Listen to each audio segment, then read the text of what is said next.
सभी स्टूडेंटों को zero to hero level physics classes में स्वागत है। आज जो हम बताने जा रहे हैं कूलम्ब के नियम का सदिश रूप और ये एनसीईआरटी का 1.6 पॉइंट है। एनसीईआरटी से 1.6 लिया गया है कूलम्ब के नियम का सदिश रूप। आप लोग इसको अच्छे से समझेंगे और बहुत लड़के को व्यंजक पढ़ने में कठिनाई होती है। हम इन कठिनाइयों को दूर करके ये सभी व्यंजक को पढ़ाएंगे। बहुत लड़के में ऐसा होता है, बहुत सारा कमजोरियां रहने के कारण वह व्यंजक को नहीं समझ सकता है। जैसे यहाँ देखिए सदिश राशि क्या है, बहुत लड़के ये नहीं समझते हैं और जो अच्छे से पढ़ते हैं वो समझते हैं। सदिश राशियाँ और अदिश राशियाँ नहीं समझते हैं। हम वहीं से लेकर के चलेंगे जो आपको पढ़ने में अच्छा लगे। जैसे बताए थे एकदम जीरो लेवल, तो जीरो लेवल से उठाएंगे और हीरो लेवल तक पहुंचाएंगे। चलिए देखिए, सदिश राशियां होती क्या है? Vector quantity. सदिश राशियां हम किसको कहेंगे? सदिश राशियां वेक्टर क्वांटिटी। देखिए, तो इसको सीखने के लिए इतने ध्यान देना है। यहाँ तो उतना समझा नहीं सकते, 11 का है, लेकिन इतना समझा देंगे कि आप समझ जाइए। सदिश राशियां को सूचित करने के लिए दो सिंबल की आवश्यकता होता है। वेक्टर को डायरेक्शन पढ़ेंगे, इतने याद रखना। लेकिन ये बताने का तरीका गलत है, लेकिन सिर्फ आपको पहचानने के लिए हम बता रहे हैं। वेक्टर को डायरेक्शन पढ़ेंगे और बहुत हद तक ये सही भी है। और अक्षर जो है, अक्षर को मैग्नीट्यूड पढ़ा जाता है। मैग्नीट्यूड, ये वेक्टर को देख रहे हैं, इसको डायरेक्शन पढ़ेंगे, जिसको दिशा हिंदी में दिशा कहते हैं, मैग्नीट्यूड को हिंदी में परिमाण कहते हैं। तो ये आप समझ चुके होंगे। सदिश राशि को पूर्ण रूप से व्यक्त करने के लिए एक सिंबल दिशा और दूसरा सिंबल परिमाण की आवश्यकता होती है। जिन भौतिक राशि में दो सिंबल देखिएगा, डायरेक्शन और परिमाण, समझ जाइएगा वह सदिश राशि है। और अदिश राशियां किसको कहेंगे? Scalar quantity. स्केलर क्वांटिटी अदिश राशियां किसको कहेंगे? जिन भौतिक राशि को पूर्ण रूप से व्यक्त करने के लिए सिर्फ परिमाण की आवश्यकता होती है। हम बताएं कि अक्षर को परिमाण पढ़ना कि सिर्फ परिमाण है, ये सिर्फ इसको पढ़ेंगे क्या? मैग्नीट्यूड। सिर्फ इसमें परिमाण है, मैग्नीट्यूड का हिंदी होता है परिमाण। तो समझ गए होंगे। सदिश राशि में दो सिंबल होती है, डायरेक्शन और परिमाण, लेकिन अदिश राशि में एक ही सिंबल होती है, वह परिमाण होता है। तो जिसमें दिशा और परिमाण रहेगा वह सदिश राशि कहलाता है। अब डायरेक्शन क्या है, डायरेक्शन कैसे निकाला जाता है, ये भी बताएंगे सदिश राशि के लिए। अदिश राशियां में सिर्फ मैग्नीट्यूड होता है, परिमाण कहने का इसका सिर्फ मान दिया रहता है अदिश राशि। अब चलिए, एक रूप सदिश को अदिश में लाना पड़ता है हल करने के लिए। तो सदिश को अदिश में हम लाते कैसे हैं, ये सीखना है। सदिश में दो सिंबल होता है, दिशा और परिमाण, और अदिश में एक ही सिंबल होता है, परिमाण। अदिश में एक सिंबल होता है परिमाण, तो इसको अक्षर परिमाण पढ़ेंगे। इसमें दो सिंबल होता है, दिशा और परिमाण, अभी बताए दिशा और परिमाण। तो यह किसी सदिश का यह परिमाण है। किसी सदिश का परिमाण कब निकलता है? जब उसके ऊपर मॉडुलस का चिन्ह पर चढ़ाते हैं। मॉडुलस मापांक, किसको हिंदी में मापांक कहा जाता है। ये मापांक का चिन्ह है। जैसे ये जोड़ का चिन्ह, घटा का चिन्ह है, गुणा का, ये भाग का, उसी प्रकार इस चिन्ह को मापांक पढ़ेंगे। और मापांक का काम है दिशा को खा जाना। मापांक का काम है दिशा, जो डायरेक्शन है उसको खा जाएगा, तो सिर्फ बचेगा क्या? परिमाण। तो यही इसका परिभाषा। किसी सदिश के परिमाण को, क्यों सदिश है, क्यों है? क्योंकि इसमें दिशा और परिमाण है और इसमें सिर्फ परिमाण है। तो यदि हुआ तो किसी सदिश के परिमाण को, किसी सदिश का परिमाण कब निकलता है? जब उसके ऊपर क्या चढ़ाएंगे? मापांक। तो यही इसकी परिभाषा कहता है, किसी सदिश के परिमाण को उसका मापांक कहते हैं। किसी सदिश के परिमाण को उसका मापांक कहते हैं। कोई भी सदिश लीजिए, किसी सदिश के परिमाण को उसका मापांक कहते हैं। समझ गए होंगे। कोई भी सदिश के ऊपर मोड़ चढ़ाने का तात्पर्य है उसका परिमाण बचेगा। अब एक चीज और आपको सीखना है, यूनिट वेक्टर।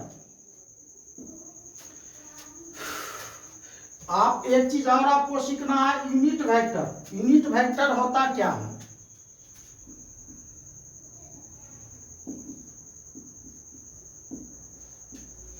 एकांक सदिश। एकांक सदिश हम कहते किसको है? एक यूनिट वेक्टर है क्या? कोई भी सदिश को एकांक में बदलना तो उसके ऊपर कैप, इसको कैप पढ़ा जाता है, कैप या कैरेट भी पढ़ते हैं।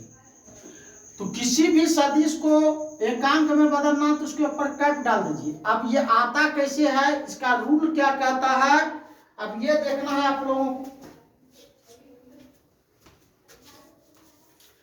देखिए, किसी सदिश को, इसको क्यों पढ़ेंगे सदिश? क्योंकि इसमें डायरेक्शन और परिमाण है। और किसी सदिश के ऊपर मापांक चढ़ जाएगा तो इससे क्या, सिर्फ जो है डायरेक्शन खत्म हो जाएगा, तो सिर्फ परिमाण बचेगा। तो किसी सदिश को उसी सदिश के परिमाण से भाग देने पर, किसी सदिश को उसी सदिश के परिमाण, इस पर मापांक चढ़ा दिए परिमाण बचेगा। किसी सदिश को उसी सदिश के परिमाण से भाग देने पर उसी सदिश का एकांक सदिश प्राप्त होता है। कोई भी सदिश लीजिए, किसी सदिश को उसी सदिश के परिमाण से भाग देने पर उसी सदिश का एकांक सदिश प्राप्त होता है। याद रखिए, किसी सदिश को उसी सदिश के परिमाण से भाग देने पर उसी सदिश का एकांक सदिश प्राप्त होता है। समझ चुके होंगे। अब आगे चलते हैं। अब ये सिखाना, अदिश में सिर्फ परिमाण होता है, तो सदिश में डायरेक्शन और परिमाण होता है। तो डायरेक्शन कैसे निकालते हैं सदिश राशि के लिए, ये सीखिए। इतना सीख लोगे तो आगे कोई दिक्कत होने वाली नहीं है। एकदम हम जीरो लेवल से हीरो लेवल तक पहुंचाएंगे आप लोग। अभी नीट IIT का क्वेश्चन भी हल करवाएंगे। पहले एक चैप्टर पढ़ लीजिए, उसके बाद कुछ बैच ठीक हो जाए।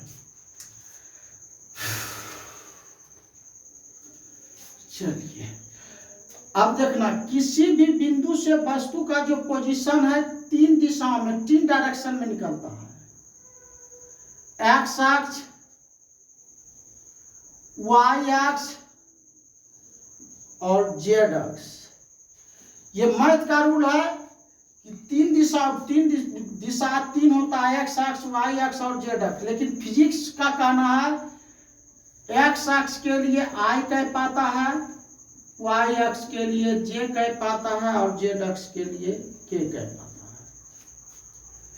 तो ये को याद रखना होगा। एक्स अक्ष के लिए आई कैप, वाई अक्ष के लिए जे कैप, जेड अक्ष। आई कैप को एक्स अक्ष पढ़ेंगे, जे कैप को वाई अक्ष पढ़ेंगे, के कैप को जेड अक्ष पढ़ेंगे। इसको कहा जाता है ऑर्थोगोनल यूनिट वेक्टर, समकोणिक एकांक सदिश।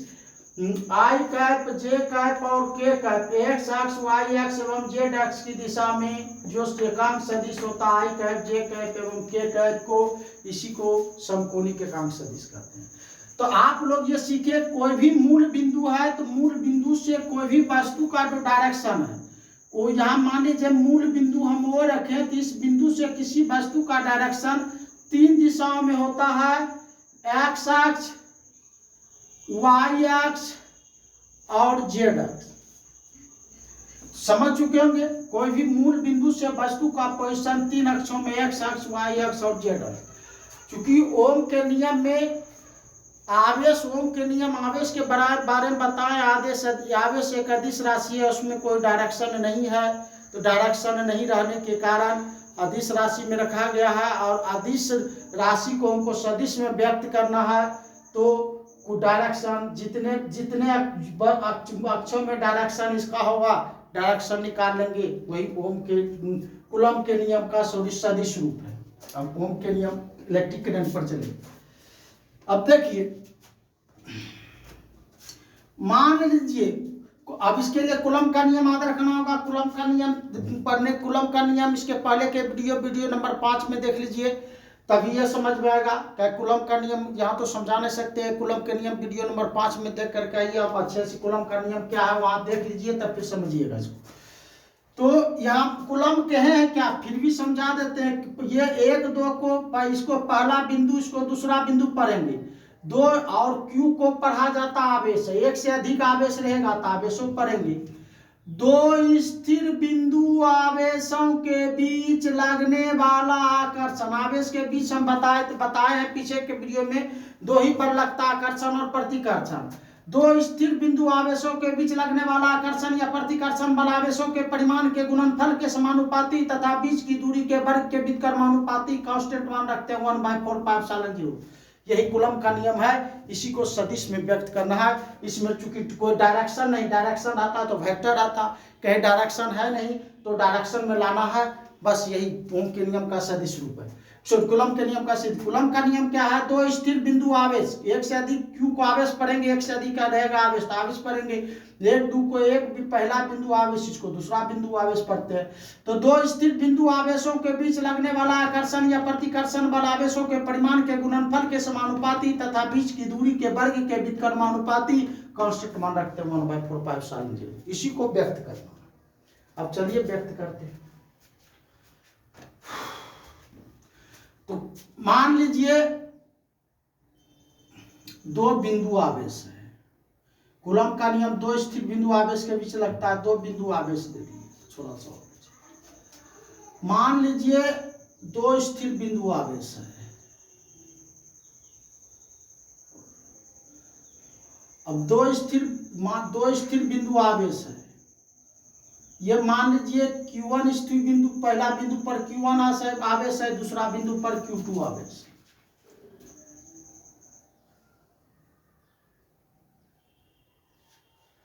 अब इसको डायरेक्शन में व्यक्त करना है तो किसी भी मूल बिंदु से वस्तु का जो स्थिति होता है कितने अक्षों, 3 अक्षों में, लेकिन यहाँ 2 अक्ष में वियोजित होगा। x अक्ष,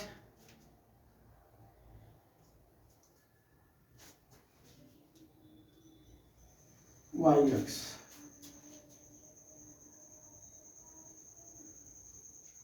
अच्छा से थोड़ा बड़ा फिगर बना लीजिए।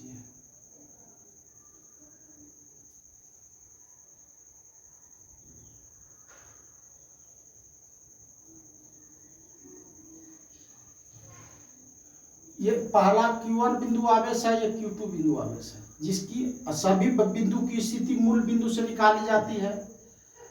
इसकी मूल बिंदु से दूरी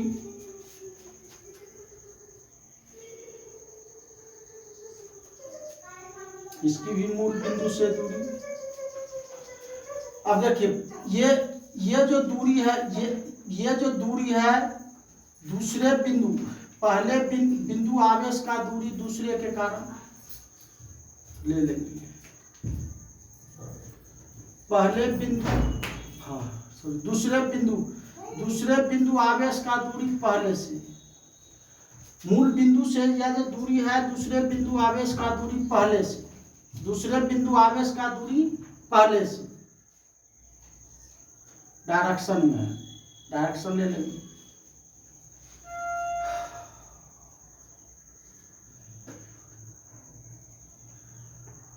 अब इसके द्वारा जो आरोपित बल है, मान लीजिए दूसरा बिंदु आवेश बल लगाता है पहला बिंदु पर, दूसरा बिंदु आवेश लगाता है बल पहला बिंदु पर, इस दिशा में दूसरा बिंदु आवेश लगाता है पहला पर। इसको पढ़ा जाता है दूसरा बिंदु आवेश बल है, बल लगाना है तो बल देंगे। दूसरा बिंदु आवेश बल लगाता है पहला बिंदु आवेश, और ये इधर बल, ये इस ओर बल लगा रहा है। मान लीजिए दोनों प्लस है, प्लस प्रतिकर्षण इधर लगाएगा, ये प्रतिकर्षण इधर लगाएगा, डायरेक्शन ये इस ओर लगाएगा।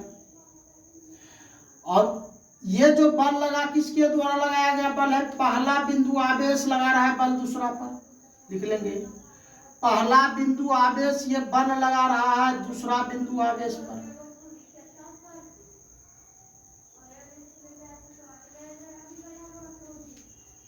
पहला बिंदु आवेश, इसके लिए दूरी है, मूल बिंदु से दूरी है पहले आवेश के कारण दूसरे बिंदु पर, पहले आवेश के कारण मूल बिंदु से दूरी है पहले बिंदु आवेश का दूरी दूसरे बिंदु आवेश के कारण।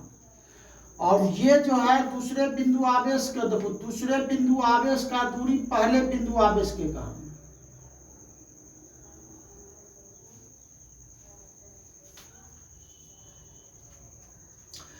समझ चुके होंगे।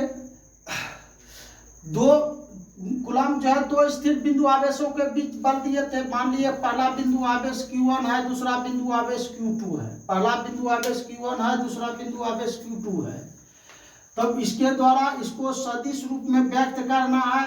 तो दूसरा बिंदु, देखिए दूसरा बिंदु बल लगा रहा है पहला बिंदु पर, इधर से ये बल इस पर लगा रहा है और ये इस बल इस पर ये इधर से बल इस ओर लगा रहा है और ये बल इस ओर लगा रहा। तो इसको क्या, ये जो बल इस पर लगा है तो इसको क्या लिखेंगे, दूसरा बिंदु आवेश द्वारा आरोपित बल पहला बिंदु आवेश पर।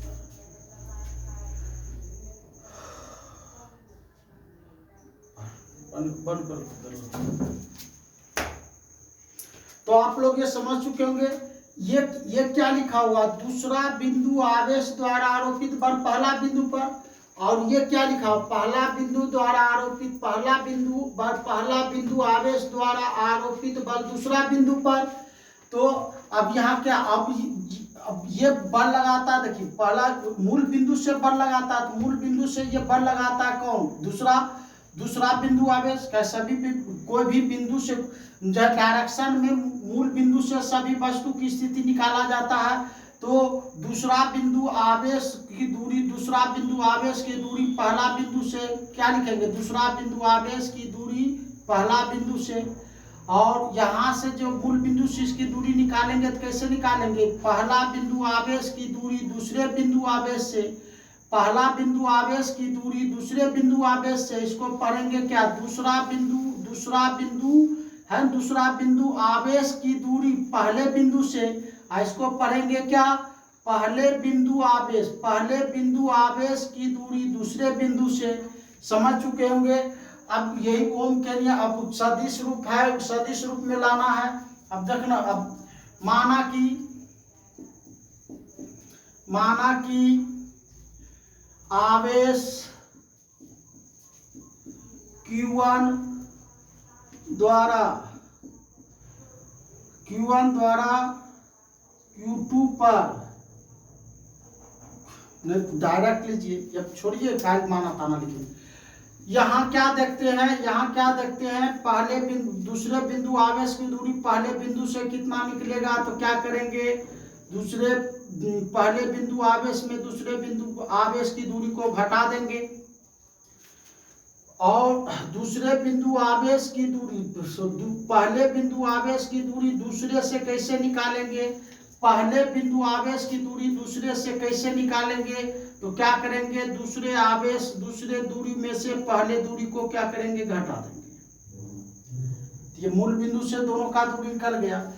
यदि देखिए दूसरे बिंदु आवेश की दूरी पहले बिंदु से निकालना, दूसरे बिंदु आवेश की दूरी पहले बिंदु से निकालना है, तो क्या करेंगे, 1 में 2 को घटा देंगे। और पहले बिंदु आवेश की दूरी दूसरे से निकालेंगे तो क्या करेंगे, R2 में R1 को क्या करेंगे, घटा देंगे। अब F देखिए, F12 नहीं पढ़ा जाता, इसको दूसरे बिंदु द्वारा आरोपित बल पहले बिंदु पर। यहाँ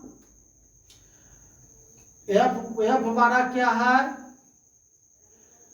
आवेश Q2 द्वारा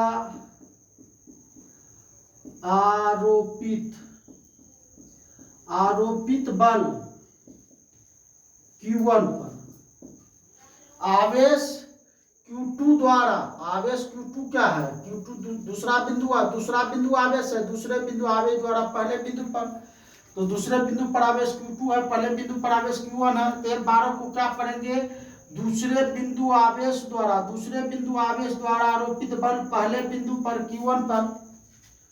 तो निकाल लीजिए कितना निकलेगा, F बराबर कूलम के नियम से F12 1/4 pi epsilon 0 Q1 into Q2 बटे क्या R²। इसके लिए कितना है, दूसरे बिंदु से पहले बिंदु की दूरी कितना है,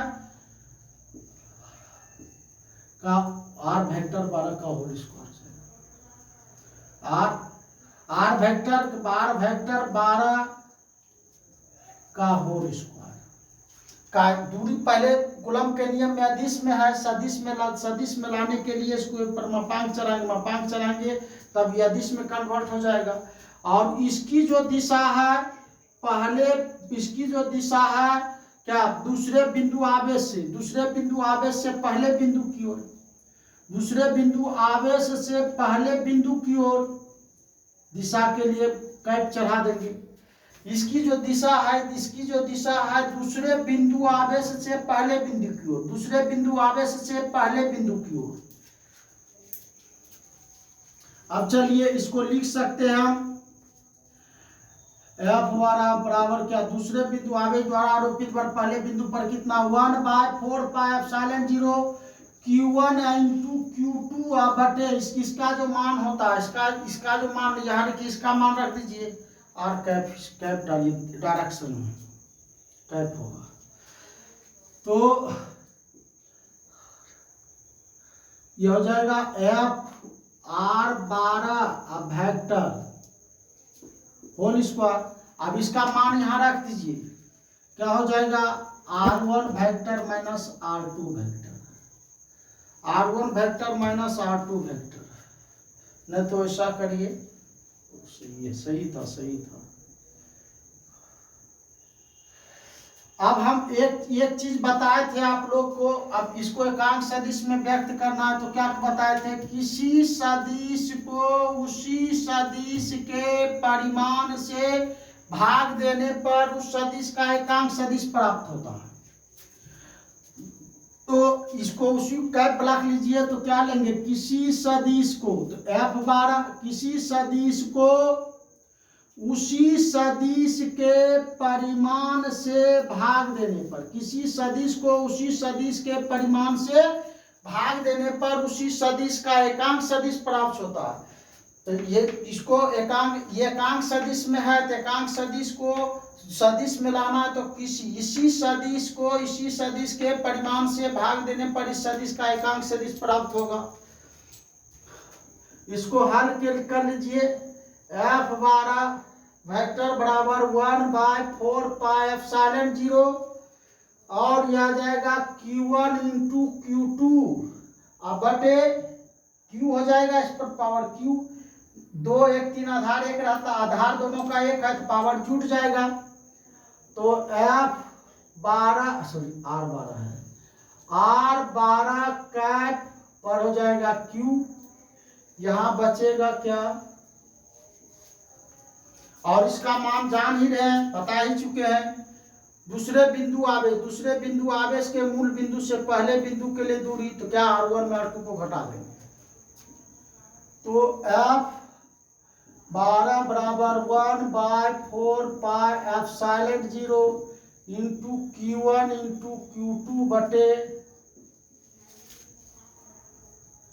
का होल Q, और यहाँ हो जाएगा क्या, R1 माइनस R2।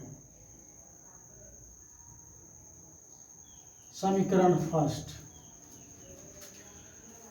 अब ये इस पर बल लगाया तो ये भी इस पर बल लगाया, ये कितना F21 पहले, इसको क्या, पहले बिंदु आवेश द्वारा आरोपित बल दूसरे बिंदु पर, तथा F21 तो इसको नहीं पढ़ा जाता, इसको पढ़ेंगे पहले बिंदु आवेश द्वारा आरोपित बल दूसरे बिंदु पर, पहले बिंदु आवेश द्वारा आरोपित बल दूसरे बिंदु पर। तो पहले बिंदु क्या है, तो Q1 द्वारा इतना बराबर है क्या, Q1 द्वारा आवेश Q1 द्वारा आरोपित बल Q2 पर, आवेश Q1 द्वारा आरोपित बल Q2 पर। तो F21 बराबर हो जाएगा क्या, 1/4πε0 Q1 इंटू Q2 अब बटे हो जाएगा इसके कारण, जो है दूसरा जब दूसरा पर बल लगाता है तो मूल बिंदु से इसके दूरी, पहले के कारण दूसरे आवेश की मूल बिंदु की दूरी R21 है। R21 पर होल स्क्वायर। और इसको इसकी दिशा कहाँ है, इसकी दिशा कहाँ है, पहला से दूसरा की ओर, पहला से दूसरे की ओर इसकी दिशा है, पहला से दूसरे की ओर, पहला से दूसरे की ओर इसकी दिशा है, तो दिशा के लिए क्या आएगा, कैप। अब इसको तोड़ना है एकांक सदिश को। अब एकांक सदिश में तो किसी सदिश को उसी सदिश के परिमाण से भाग देने पर उसी सदिश का एकांक सदिश प्राप्त होता है। तो पहले बिंदु आवेश द्वारा रूपित बल दूसरे बिंदु पर 1/4 pi epsilon 0 Q1 into Q2 बटे हो जाएगा पहले बिंदु आवेश से दूसरे बिंदु आवेश की दूरी पर कैप वेक्टर होगा का होल स्क्वायर। इसको तोड़ेंगे तो किसी सदिश को उसी सदिश के परिमाण से, किसी सदिश को उसी सदिश के परिमाण से, किसी सदिश को उसी सदिश के परिमाण से भाग देने पर, उसी सदिश से उसी सदिश के परिमाण से भाग देने पर उस सदिश का एकांक सदिश प्राप्त होता है। तो अब ये F21 ने पढ़ेंगे, इसको पढ़ेंगे पहले बिंदु आवेश द्वारा आरोपित बल दूसरे बिंदु पर हो जाएगा 1/4 pi epsilon 0 Q1 into Q2 और बटे गुना हो जाएगा तो इसको 2 1 3 वेक्टर पावर Q। यहाँ बचा क्या, पहले बिंदु आवेश से दूरी, पहले बिंदु आवेश से दूरी दूसरे बिंदु की। अब इसको तोड़ देंगे तो F21 बराबर 1/4 pi epsilon 0 Q1 into Q2 बटे R21 पर पावर Q। इसको तोड़ेंगे तो क्या होगा,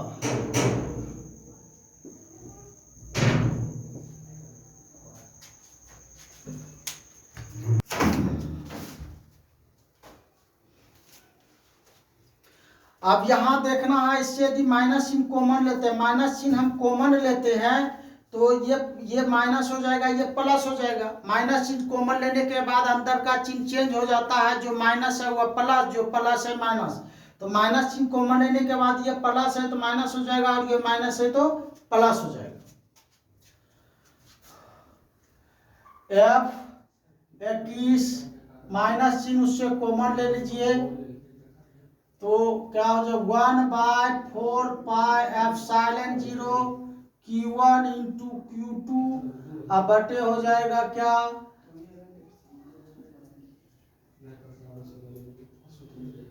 R21। ये चिन्ह, वह चिन्ह माइनस कॉमन लेने के बाद यह भी चिन्ह बदल जाएगा। अब बदल जाएगा तो इसका कहने का तात्पर्य है मान Q है, पावर Q है तो गुना करने पर प्लस ही हो जाएगा। देखिए तो इसको हम लिख सकते हैं क्या, दूरी पहले बिंदु आवेश से दूसरे बिंदु आवेश की दूरी का होल Q। माइनस चिन्ह कॉमन लिए तो यहाँ प्लस माइनस माइनस हो जाएगा और यहाँ बच जाएगा R1 प्लस हो जाएगा और R2 माइनस हो जाएगा। यहाँ R1 प्लस हो जाएगा, R2 माइनस हो जाएगा।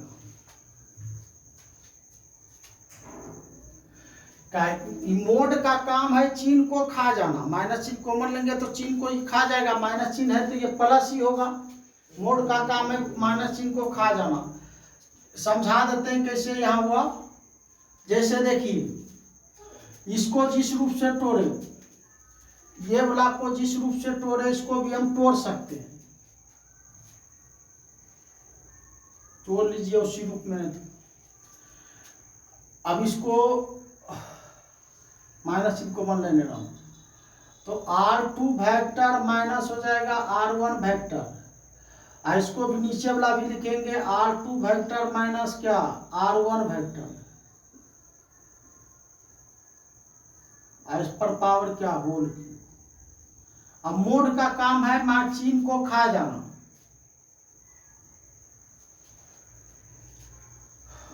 तो F21 बराबर 1/4 pi epsilon 0 Q1 into Q2 अब बटे माइनस चिन्ह कॉमन, इससे माइनस चिन्ह हम कॉमन लेते हैं इससे, तो माइनस हो जाएगा ये, और ये माइनस था तो प्लस, और ये प्लस था तो माइनस। मोड, इसके ऊपर मोड डालेंगे, इसके ऊपर क्यू डालेंगे। अब इससे माइनस चिन्ह कॉमन लीजिए, गुना में से माइनस चिन्ह हम कॉमन लेते हैं, तो R2 वेक्टर माइनस हो जाएगा, सॉरी R1 प्लस हो जाए, माइनस चिन्ह कॉमन लेने का अर्थ ये माइनस है प्लस, ये प्लस है तो माइनस, अंदर का चिन्ह चेंज। अब मोड का काम है चिन्ह को खा जाना।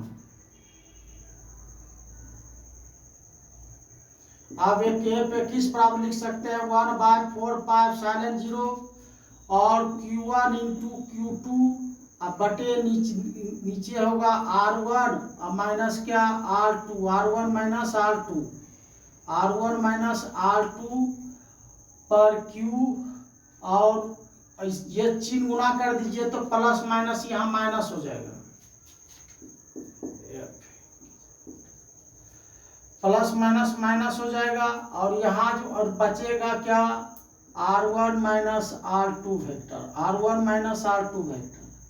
अभी समीकरण 1 से तुलना कीजिए, समीकरण 1 से इसका मान है, इसका जो मान है क्या है, इसका जो मान देखिए समीकरण 1 में आते हैं तो इसी का मान F12 है, इसी जितना 1/4πε0 Q1 इंटू Q2, और बटे नीचे है क्या R पर क्या पहले जो है दूसरे माध्यम दूसरे आवेश से पहले आवेश की दूरी का Q, तो इसको हम इसका जो मान होता है इसी को तोड़े हैं इतना में, तो इसका मान इतना हम लिख सकते हैं, तो यहाँ लिख दीजिए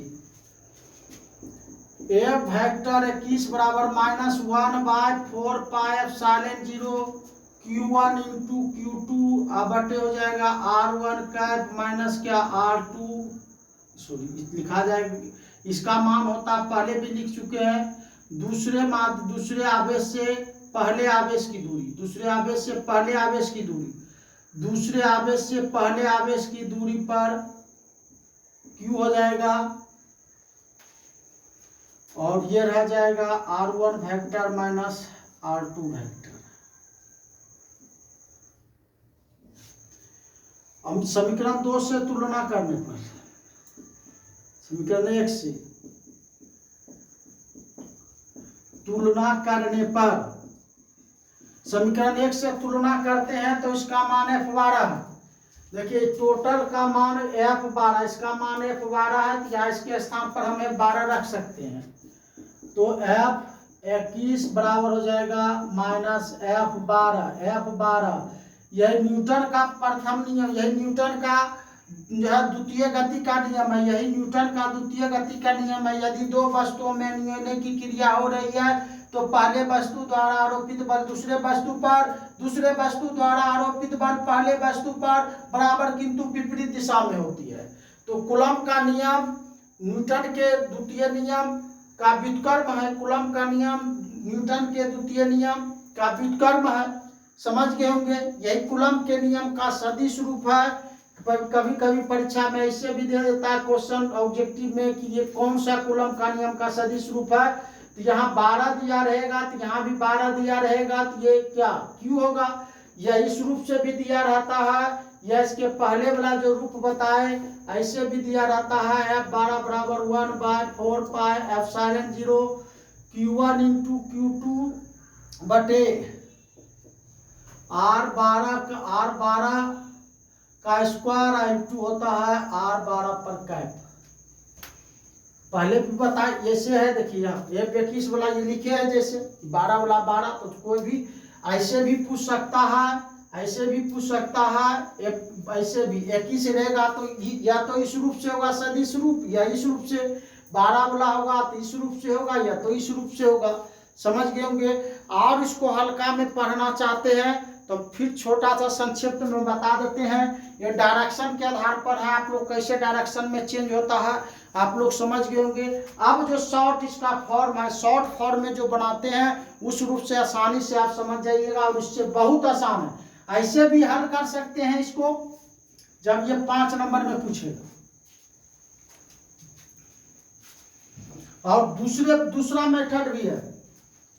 दो बिंदु आवेश है, एक बिंदु आवेश Q1 है, दूसरा बिंदु आवेश Q2 है।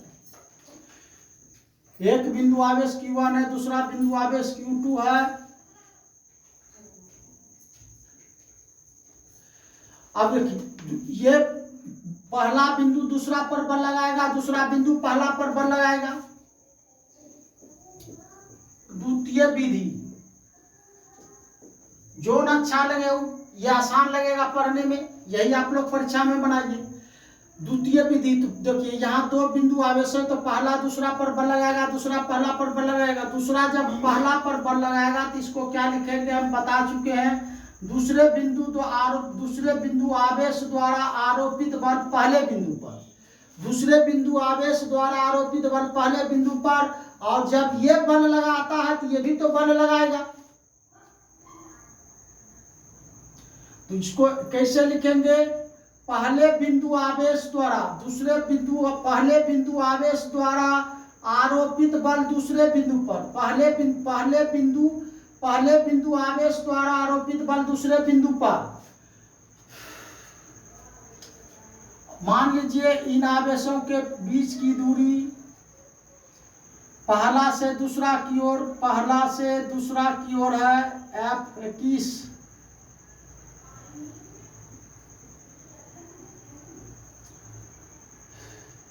पहला से दूसरा की ओर और दूसरा से पहला की ओर है F12।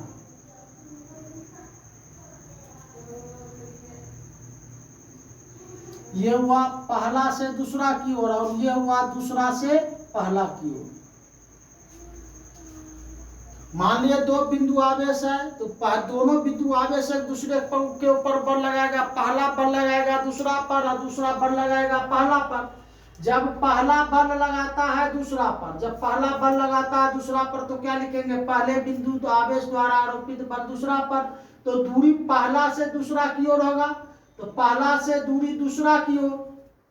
और जब दूसरा बल लगाएगा पहला पर, तो इसको लिखेंगे दूसरे बिंदु आवेश द्वारा आरोपित बल दूसरा पर, दूसरे बिंदु आवेश द्वारा आरोपित बल पहले बिंदु पर। तब दूरी होगा कहां से, दूसरे बिंदु आवेश से दूरी होगा पहले बिंदु की ओर। लिख लेना है। अब कूलम के नियम से यहाँ दो बल लग रहा है और न्यूटन के हैं क्या, यदि दो वस्तु में न्यूने की क्रिया हो रही है तो पहले वस्तु द्वारा आरोपित बल दूसरे वस्तु पर, दूसरे वस्तु द्वारा आरोपित बल पहले वस्तु पर बराबर किंतु विपरीत दिशा में होती है। यही लाना है, ये भी दिखाना है। तो अब हम लिखते हैं F12 है क्या, Q2 द्वारा दूसरे बिंदु आवेश द्वारा आरोपित बल पहले बिंदु पर। तो Q2 द्वारा आरोपित बल पहले बिंदु पर, Q2 द्वारा आरोपित बल Q1 पर। तो कूलम के नियम से होगा F12 बराबर क्या हो जाएगा, 1/4πε0 Q1 × Q2 अब बटे R स्क्वायर। तो R है कितना, R दूसरा लगा रहा है बल पहला पर, तो दूसरे बिंदु द्वारा आरोपित बल दूसरे बिंदु से दूरी होगा पहले बिंदु की ओर। तो इसको लिखेंगे F12 वेक्टर स्क्वायर और एकांक सदिश लेंगे कैप।